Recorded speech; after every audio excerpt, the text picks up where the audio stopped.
फक्त 3 दिवसामध्ये तुम्ही तुमच्या चेहऱ्यावरील वांग पूर्ण घालवू शकता. जर काळवटपणा आला असेल, टॅनिंग भरपूर झाली असेल, तरी सुद्धा तुम्ही हा हॅक नक्की एकदा ट्राय करून बघा. चला मग व्हिडिओला सुरुवात करूयात. सगळ्यात प्रथम वांग का होतात हे तर आपण बघणार आहोत, पण त्याआधी वांग घालवण्यासाठी काय करू शकतो ते बघून घेणं खूप महत्त्वाचं आहे. त्यानंतर मी वांग का येतात याची कारणं सुद्धा तुमच्यासोबत शेअर करणार आहे. सगळ्यात प्रथम आपल्याला काय करायचं आहे, तर चेहरा स्वच्छ असा धुवून घ्यायचा आहे. फेस वॉश वगैरे वापरायची गरज नाही आहे. कोमट पाणी किंवा साध्या पाण्याने तुम्हाला रूम टेम्परेचर वरच्या पाण्याने चेहरा स्वच्छ असा धुवून घ्यायचा आहे. त्यानंतर पहिली स्टेप म्हणजे बटाटा. बटाटा अगदी छोटा साईजचा बटाटा तुम्हाला घ्यायचा आहे. त्याचे 2 काप करून घ्या आणि बटाटा आपल्याला आपल्या चेहऱ्यावरती घासायचा. आता कुठे घासायचा, तर जिथे वांगाचे डाग भरपूर जास्त प्रमाणात आहे तिथे तुम्हाला हा बटाटा घासून घ्यायचा आहे. आता बघा, जेव्हा तुम्ही बटाटा तुमच्या त्या डागांवरती घासणार ना, त्यानंतर तुम्हाला असं जाणवेल की बटाटा हा कोरडा व्हायला लागला आहे. त्यानंतर काय करायचं, तर फोर्क घ्यायचा आणि फोर्कच्या मदतीने बटाट्याला टोचे मारून घ्यायचे. म्हणजे त्यामधला जो काही रस आहे ना, तो निघण्यास मदत होईल आणि पिळत पिळत आपल्या चेहऱ्यावरती आपल्याला एक 5 ते 7 मिनिटं पूर्ण चेहऱ्यावरती तो बटाटा घासून घ्यायचा आहे. जिथे वांग आहे, वांगचे डाग खूप जास्त आहेत, तिथे तर तुम्हाला घासायचंच आहे, पण त्या उलट तुमच्या चेहऱ्यावरती सुद्धा घासा. जेणेकरून काय होतं, वांगाचे डाग होतात ते जास्त गडद असल्यामुळे तर आपल्या चेहऱ्यावरती ते उठून दिसतातच, पण बाकीचा चेहऱ्यावरचा जो कलर आहे तो सुद्धा गडद झालेला असतो. त्यामुळे आपल्याला हा जास्त करून आपल्या डागांवरती आणि थोडाफार आपल्याला बाकीच्या जो काही जिथे डाग नाहीये तिथे सुद्धा स्किनवरती घासून घ्यायचा आहे. घासून घेतल्यानंतर 5 ते 7 मिनिटं आपल्याला तसंच ठेवायचं आहे आणि नंतर तुम्हाला कोमट पाण्याने किंवा रूम टेम्परेचरवरच्या पाण्याने स्वच्छ असा तुमचा चेहरा धुवून घ्यायचा आहे. आता बटाट्यामध्ये ब्लिचिंग प्रॉपर्टीज असतात आणि त्यामुळे चेहऱ्यावरती आलेला काळवटपणा, चेहऱ्यावरती आलेले डाग काढण्यास खूप मदत होते. त्यामुळे बटाटा जर असाही बटाट्याची साल तुम्ही काढत असणार बटाट्याची भाजी करण्यासाठी, तर साल सुद्धा तुम्ही तुमच्या चेहऱ्यावरती घासून घेऊ शकता. किंवा जर तुम्हाला असं करायचं नसेल, तर बटाट्याचा रस काढायचा आणि कापसाच्या बोळ्याने बटाट्याचा रस तुमच्या चेहऱ्यावरती लावायचा. तुम्ही कोणतीही टेक्निक किंवा ट्रिक फॉलो करू शकता. आता तुम्ही बटाट्याचा रस लावल्यानंतर चेहरा धुवून घेतल्यानंतर आपल्याला एक मास्क बनवायचा आहे. त्याला फक्त 2 इन्ग्रेडियंट लागणार आहे. चला, तो मास्क कोणता आहे तो सुद्धा आपण बनवून घेऊयात. तर तुम्हाला लागणार आहे जायफळ. जायफळमध्ये अँटीऑक्सिडंट प्रॉपर्टीज असतात.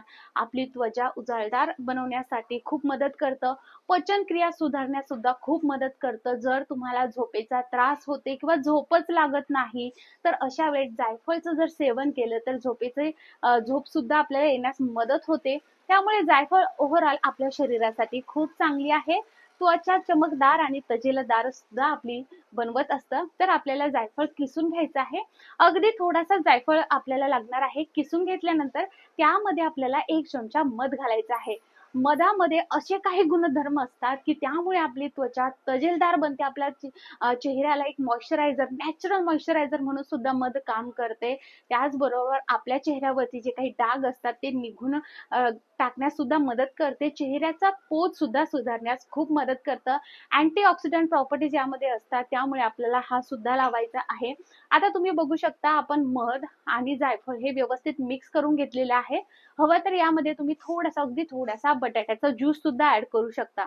आता बघा, आपण जो बटाटा पहिले पूर्ण आपल्या चेहऱ्यावरती डागांवरती तो घासला, तोच बटाटा आपल्याला घ्यायचा आहे किंवा त्याचा जो काही आपण 2 काप करून घेतले होते, तर तो दुसरा बटाटा घ्या आणि त्याच्या मदतीने आपल्याला आता हा मास्क आपल्या चेहऱ्यावरती लावायचा आहे. कशा पद्धतीने लावायचा, तर सर्क्युलर मोशनने आपल्याला हा लावायचा आहे. एक गोष्टीची तुम्हाला नक्की काळजी घ्यायची आहे, जेव्हाही तुम्ही हे करत आहात तेव्हा तुम्हाला पहिला जो स्टेप आहे ती म्हणजे बटाट्याचा रस लावून घेणं खूप अनिवार्य आहे. त्यानंतर तुम्हाला हा मास्क करायचा आहे. डेली तुम्हाला हा 2 वेळेस करायचा आहे, जर तुम्हाला 3 दिवसात रिझल्ट हवा असेल तर. जर तुम्हाला 7 दिवसात ते 15 दिवसामध्ये रिझल्ट हवा असेल, तर तुम्ही फक्त डेली एक टाइम जरी केलं तरी चालणार आहे. पण तुम्हाला जोपर्यंत वांगाचे डाग जात नाही तोपर्यंत तुम्हाला हे डेली करायचं आहे. आता तुमच्याकडे टाइम नसेल तर हप्त्यातून तुम्हाला 3 वेळेस तर हे कंपल्सरी करायचं आहे. याने कसले साईड इफेक्ट होत नाही किंवा आपण यामध्ये असे काही इन्ग्रेडियंटच घातले नाहीयेत की ज्यामुळे आपल्या चेहऱ्याला इजा पोहोचू शकेल किंवा काही रिॲक्शन होईल. त्यामुळे बिनधास्तपणे तुम्ही हे करू शकता. आता हा मास्क लावल्यानंतर सर्क्युलर मोशन मधून आपण याला छान मसाज केल्यानंतर 10 मिनिटं मास्क हा तुमच्या चेहऱ्यावरती ठेवायचा आहे. नंतर फेस वॉश न वापरता कोमट पाण्याने चेहरा धुवून टाकायचा आहे. आता यामध्ये आपण मध वापरलं, त्यामुळे तुमची जर ऑइली स्किन असेल तर तुम्हाला एक्स्ट्रा कोकोनट ऑइल, गुलाब जल किंवा मग ग्लिसरीन वगैरे अलोवेरा जेल वगैरे लावायची गरज पडणार नाही. पण तुमची त्वचा अति ड्राय असेल तर अशा वेळेस जर तुम्हाला ड्रायनेस वाटत असेल तर तुम्ही नक्की या 4 गोष्टीपैकी एक गोष्ट वापरू शकता. पण आपण यामध्ये मध वापरलं त्यामुळे ते आपल्या स्किनला अगदी व्यवस्थितरित्या मॉइश्चराइज करून ठेवतं. त्यामुळे आपल्याला एक्स्ट्रा असं काही वापरायची गरज पडत नाही. हा मास्क आता आपला रेडी झाला, हे तुम्हाला डेली करायचं आहे. चला आता हे केल्यानंतर तुम्हाला अगदी खूप जास्त डाग असेल आणि डेली वापरलं असेल तर 7 दिवसात तर रिझल्ट येईल. पण फार कमी प्रमाणात असेल आणि थोडंच असेल तर 3 दिवसात तुम्हाला याचा रिझल्ट येईल.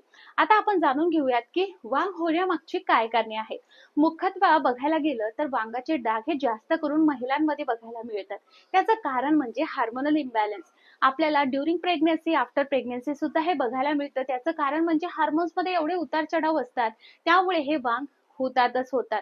पण अशा वेळेस आपण दुर्लक्ष न करता जर ह्या घरगुती हॅक्स जर ट्राय केले तर आपल्या चेहऱ्यावरील वांग जाण्यास खूप मदत होते. त्यानंतर जर डायरेक्टली सन एक्सपोजर म्हणजे जर तुम्ही उन्हामध्ये विदाऊट सनस्क्रीन किंवा विदाऊट काही सुती कपडा वगैरे किंवा स्कार्फ न वापरता गेलात तर जे काही सूर्यकिरण आहे डायरेक्टली तुमच्या स्किनच्या कॉन्टॅक्टमध्ये येऊन मेलॅनिनचं प्रोडक्शन, मेलॅनिन हे पिगमेंट आहे, त्याचं प्रोडक्शन जास्त होऊन आपल्या चेहऱ्यावरती वांग, टॅनिंग किंवा पिगमेंटेशन होऊ शकतं. हे सुद्धा एक कारण आहे. त्यामुळे आता उन्हाळा आहे, बाहेर जायच्या वेळेस सनस्क्रीन नक्की वापरावं. त्यासोबतच स्कार्फचा वापर नक्की करावा आणि कॉटनचेच कपडे घालावे. हवं तर गडद डार्क असलेले कलरचे कपडे घालणं कधीही टाळलं पाहिजे. आपली बॉडी नेहमी हायड्रेट ठेवणं खूप गरजेचे आहे. ह्या स्टेप फॉलो केल्या आणि जर तुमच्या चेहऱ्यावरती वांग असेल, हे घरगुती हॅक फॉलो केला तर चेहऱ्यावरची वांग सुद्धा जातील. आणि वांग नसतील, टॅनिंग पिगमेंटेशनची समस्या होत असेल किंवा तुम्हाला असं वाटत असेल की टॅनिंग पिगमेंटेशन नाही हो, तर तुम्ही फक्त हे स्टेप फॉलो करा.